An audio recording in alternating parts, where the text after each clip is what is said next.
Olá, sejam bem-vindos ao Arte e Investimento. Meu nome é Jorge Priori e hoje nós vamos ter uma conversa muito bacana sobre arte tribal.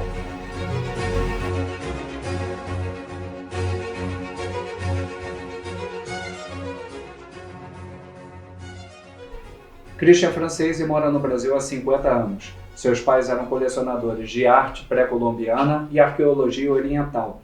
Ele trabalha há 40 anos com arte tribal, já tendo percorrido os mais longínquos lugares pelas Américas, África, Ásia e Oceania. Christian, seja bem-vindo ao Arte e Investimento. Jorge, bem-vindo à minha loja. Obrigado. Christian, indo direto ao ponto, o que é arte tribal? A arte tribal é uma arte concebida por uma tribo.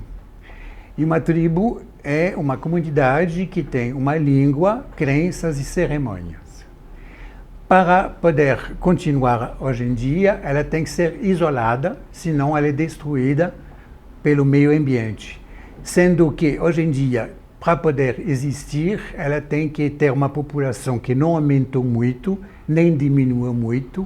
Ela não pode ter nada no subsolo, tipo minerais, ouro, petróleo e tudo, senão outras pessoas vão querer. A terra não pode ser muito boa se não está invadido, nem muito ruim para eles terem obrigação de sair dessa terra. Não pode ser também uma passagem para algum lugar perto de um rio, perto de uma estrada. E também, a última coisa, eles precisam cultuar os mortos que obrigam a eles a continuar naquele lugar. Como você acha que a arte tribal deve ser apreciada? Primeiro, tem que abolir todos os seus critérios ocidentais. A gente tem costume de ver a arte como uma imitação da natureza. Não é o caso do ser tribal. Ele é basicamente animista. E sendo animista, ele precisa de ferramentas para agradar aos espíritos. É, na verdade, um sinal, um via de acesso ao sagrado. É um suporte de comunicação. Eu me lembro ter visto num vilarejo uma família com duas crianças, dois meninos. Um dos meninos jogava pedrada dos passarinhos, acertava quase sempre. E o outro, com 2, 3 pedaços de madeira, fazia um caminhãozinho, um aviãozinho. Aí os pais viram as aptidões das crianças, levaram o menino que jogava pedra para a Sociedade dos Caçadores, e o menino que fazia os artefatos mandou para os fazedores de máscara. Então, desde pequeno, a criança acredita que tem um espírito que vai cuidar dele. É um fato interessante porque eu acho que os artistas ocidentais, eles sempre têm o problema de saber se está bom ou se não está bom. Para o ser tribal, não tem esse problema, porque ele sabe que ele tem um espírito que vai guiar a mão. E se ele faz uma coisa errada, o espírito vai dizer para ele, não, você matou aqui, você não fez direito. O que importa é representar o homem com os critérios deles, no sentido de que uma escultura vai ter a cabeça desproporcionada, porque é o centro intelectual da pessoa, e segundo, as pernas geralmente são sempre ligeiramente dobradas. Por quê? Porque se você pega uma estátua e deita ela de perna esticada, vai parecer que é um morto. Enquanto todas as esculturas, todos os artefatos são seres vivos. Sendo dobrado, o que aparece é o ritmo, o equilíbrio, é sobretudo a tensão. Christian, os objetos possuem significado positivo ou negativo? Positivo. Tudo é feito para reequilibrar a angústia do homem na frente da morte.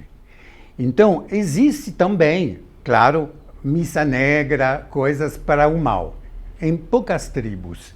Mas essas coisas, os objetos, todos os artefatos, todas as coisas que foram feitas para essa cerimônia, são automaticamente destruídos no final para não voltar para as pessoas que o fez. A gente tem uma ideia de peças, tabu, de voodoo, essas coisas todas. Na verdade, é uma imagem de filme americano B dos anos 50.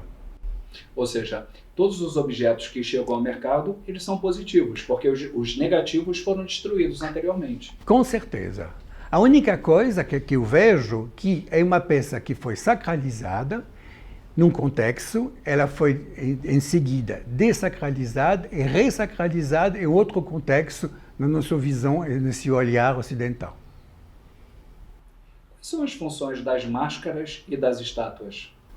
São radicalmente diferentes. As máscaras são objetos de saber, enquanto as figuras são objetos de dever e de poder. As máscaras, na verdade, não é aquela imagem que a gente vê só da parte de madeira que se enquadra no rosto. Para eles, a máscara é a parte de madeira, a roupa, a dança, a música e o canto. Isso que representa a máscara. A utilidade das máscaras, fora contar toda a história, e também no contexto teatral, de servir aos cultos, aos mortos, a iniciação, o nascimento de um chefe, um casamento importante. As estátuas, como falei, são objetos de dever e de poder. Primeiro, elas são guardadas dentro do clã, da família. Eles têm uma construção dentro da concessão, que a gente chama, que a concessão é um espaço fechado com várias construções, onde tem uma cozinha, onde tem uma parte das crianças, uma parte das pessoas mais velhas e também uma construção com altar para os antepassados, onde são guardadas as imagens. Poucas vezes elas são vistas pelas outras pessoas. Inclusive, nos primeiros museus de arte tribal que tive no mundo, tinha muita máscara e pouca escultura. Esse fato veio que agora aparecem esculturas porque tem uma islamização da África e, como eles são islamizados, eles não podem ter representação humanas na casa deles. É por isso que eles começaram a se desfazer dessas esculturas. Mas, na verdade, as esculturas, elas representam os antepassados e servem para pedir conselho quando vai casar, quando quer ter um filho, quando vai à caça, por exemplo, para ter melhores resultados. No caso das máscaras, por que elas misturam a figura humana e a figura animal? Na verdade, não são monstros. Eles associam elementos dos animais à figura humana para poder conseguir os poderes dos animais. O bico de pássaro representa a vontade de voar, o chifre representa a riqueza do gado e os dentes representam a força do animal, de um leão, por exemplo. Dessas cerimônias, eles tentam receber os espíritos desses animais para poder ter esse poder. É possível saber a autoria e quando foram feitos os objetos? Essas informações são importantes? Na verdade, a gente nunca sabe quem fez, porque as peças são feitas pelos fazedores de máscaras e pertencem à comunidade. Então, são várias pessoas que fazem. Se uma máscara não ficou bonita, a sociedade não aceita e é destruído simplesmente. Agora, a idade, elas geralmente são peças da segunda metade do século XX, mas a gente nunca sabe exatamente a época. Na verdade, nos museus, nos grandes museus como o Jacques Chirac em Paris, no Quai Branly, você não tem nenhuma menção de quem é o autor e quando foi feito. Eu acho que no museu tem 4 ou 5 peças que têm datação, que são peças arqueológicas africanas, Dogon no caso, que vêm do Mali e que são do século XIV, XV ou XVI. Mas geralmente são basicamente tudo da segunda metade do século XX. Inclusive, é mais interessante uma peça que foi feita recentemente que uma peça que foi oferecida há 100 anos para um ministro que vinha visitar a tribo. Na verdade, o que importa, que em gíria francesa se fala, uma peça que a dansé, uma peça que dançou, que na verdade foi usado. O fato importante é que ela foi utilizada pela tribo. Onde se produz a arte tribal? A arte tribal é produzida na África, Oceania, Ásia e América. Na América, sobretudo na América do Norte, algumas tribos, América Central E na América do Sul, basicamente, são os índios brasileiros que produzem os artefatos interessantes. Na Ásia tem algumas tribos, na Tailândia, na China, no Vietnã e sobretudo no Himalaia. Na Oceania, como é uma população muito reduzida e era um fator estratégico mais para os colonizadores no fim do século XIX, quem veio nesses lugares eram religiosos, católicos e protestantes, que basicamente obrigaram as populações a destruir as peças tribais. Na África, que é o maior continente, são mais ou menos 300 milhões de pessoas que vivem em situação tribal. Tem só na Nigéria mais de 600 tribos diferentes. A produção é enorme e, como já falei antes, sai muito do país pelo fato da islamização. Porque se uma pessoa, um jovem, vive numa tribo, ele não tem a possibilidade de ir para a escola. Porque, de repente, a escola é 20, 30 quilômetros, ele tem que trabalhar para sustentar sua família e não pode. A única coisa que ele pode fazer é frequentar a medraza, a escola corânica do vilarejo, onde tem um imã que vai ensinar ele a falar e escrever e ler em árabe e aprender o Alcorão. A partir daí, ele vai poder requerer um documento e passar a ser uma pessoa que existe, senão ele não existe mais. Christian, quais são as principais expressões de arte tribal no Brasil? No Brasil, a maior expressão são as tribos de índios brasileiros. Eles produzem basicamente body art, com plumas e pinturas, sendo que, sendo nômades, é difícil de carregar os artefatos que eles poderiam fazer.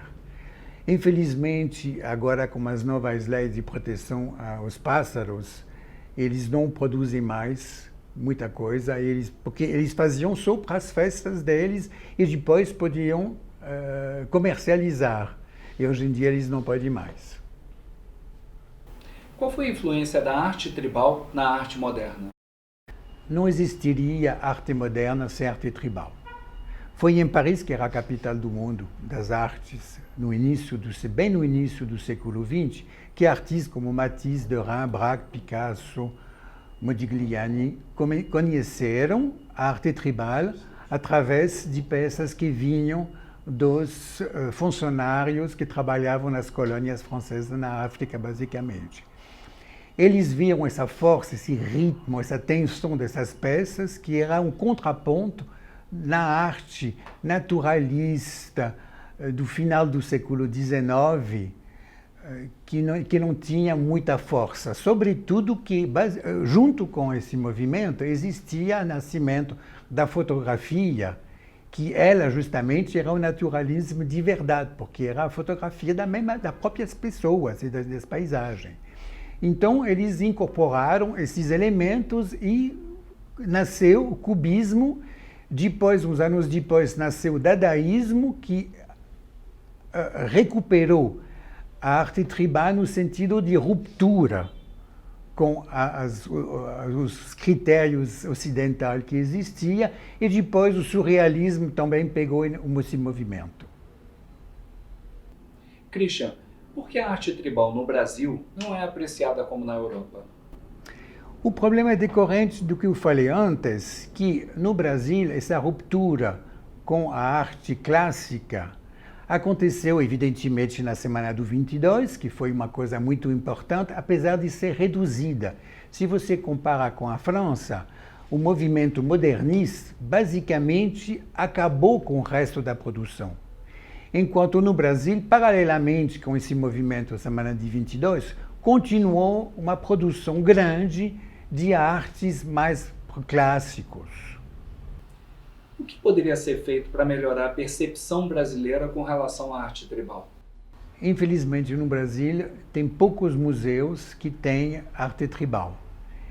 Temos agora o MASP, que fez uma bela exposição um ano retrasado de uma doação de arte da Nigéria, o Yorubá, de excelente qualidade. E também temos em São Paulo, no Ibirapuera, o Museu Afro, que tem um acervo bem respeitável. O problema também é que não tem literatura em português sobre arte tribal, sobre a história da África, apesar de estar no currículo dos professores da educação. Christian, conta pra gente um pouquinho sobre o livro que você está preparando.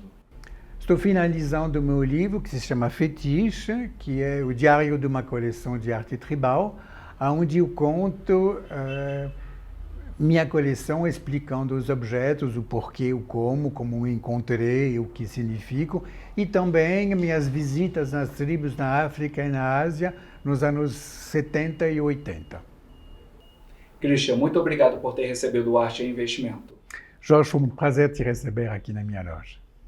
As informações de contato do Christian estão na descrição do vídeo. Pessoal, inscrevam-se no canal, deixem seu like, compartilhem o vídeo. Arte é investimento em cultura, conhecimento, prazer e bem-estar.